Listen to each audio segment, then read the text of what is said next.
I woke up feeling like a battered gladiator after an excruciating loss. My eyes are puffy as the clouds in the heavenly sky, and the head feels hefty as ever.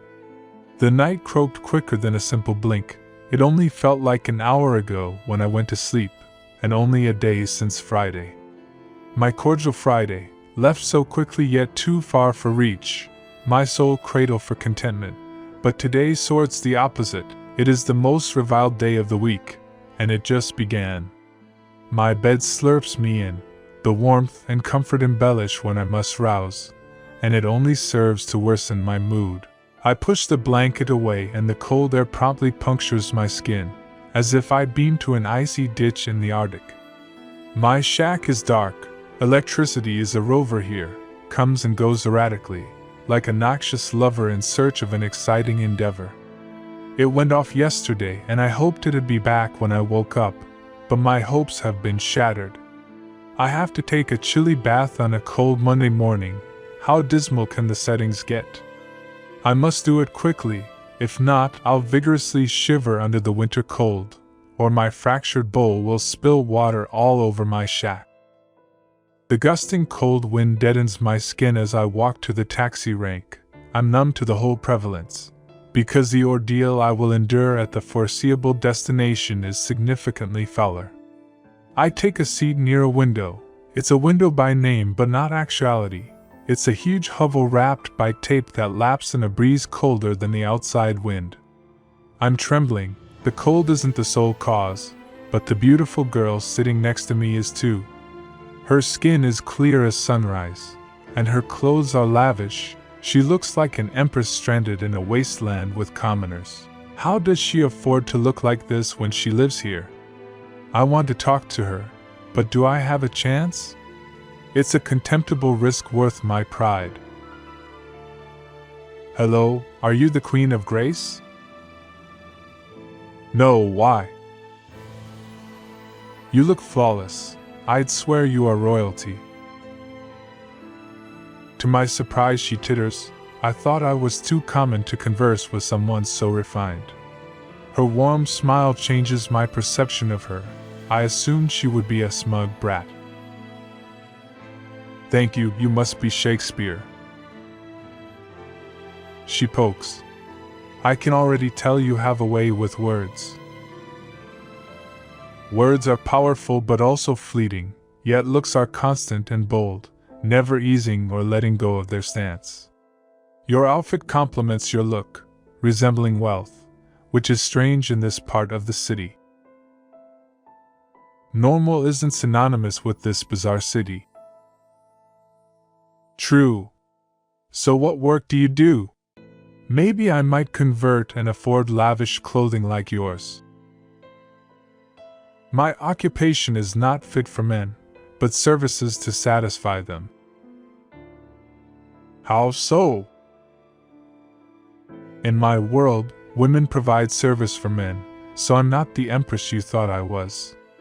I'm a fellow commoner like the rest, worse truly, a whore.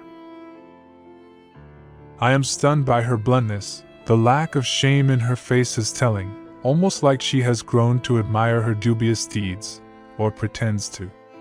I try to conceal my judgment. You seem well waged, you must be happy. Financially, yes, I can acquire any material entity I desire at any moment, and that's just a measly sum to the men I serve.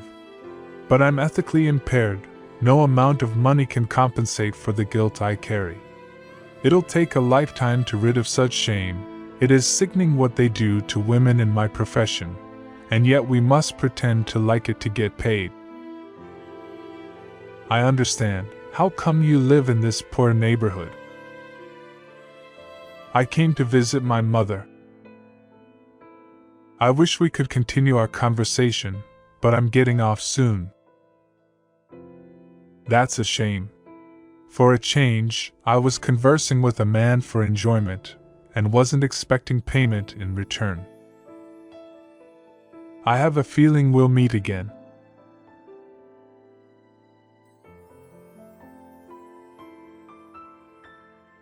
"5 hours into the dreadful labor, and my body begins to throw a fit. I begin to reflect on the poor conditions my life has been damned into.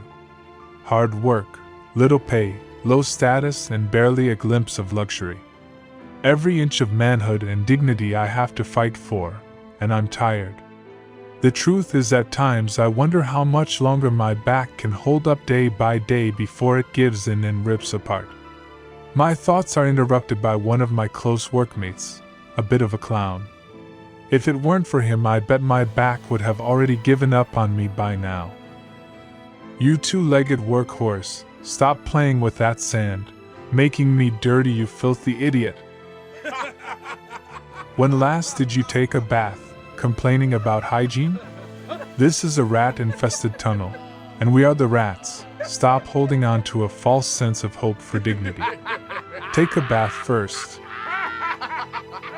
Rats? You are the rat. I'm a fine young man, and the ladies can attest.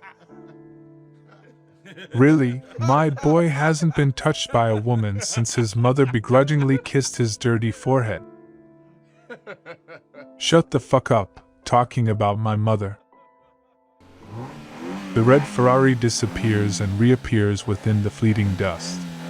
That's the director of construction pulling in with his expensive automobile, killing the laughter and replacing it with a tense and burdening mood. I hire my face to appear hard at work. Walking into the huge structure, his outfit is day and the environment is the night. The gold watch on his wrist seems to reference the heritage of Egyptian pyramids, and in that moment I amongst the others represented the men who sacrificed their lives to build it. He begins to shout instructions in an undermining tone, but my annoyance is pleasantly disrupted by a woman standing outside near the car waiting for him. The Queen of Grace. Seeing her brightens my heart. In a moment of rebelliousness, I decide to sneak outside under the disguise of a smoke break.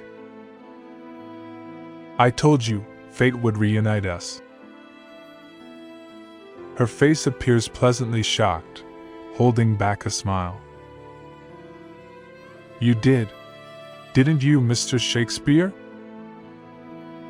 You work here? I noticed the effort in her face to try and hide her embarrassment for me. Before I can respond, the director of construction walks in on us. What's going on here? What business do you have conversing with this filthy peasant? What? You heard me, you pig. You should be rolling around in the mud making me money, not amusing yourself with one of my toys. I'm not your toy, and yes, I know this man.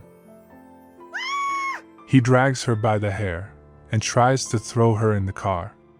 Her resistance only serves to reward her effort with a slap. I involve myself by pulling him away from her, and before I know it, I'm trying to stand up from the floor after taking a punch. I barely do, and now he is on top of me, whiling hammer fists at my face. A moment later, I hear a noise as his corpse collapses next to me. He is dead. What do we do? Call the police? No, bury him, but his car is here. We are doomed. I didn't do anything. I hear voices in the background and the girl holding me with a face of concern, before I slip into unconsciousness.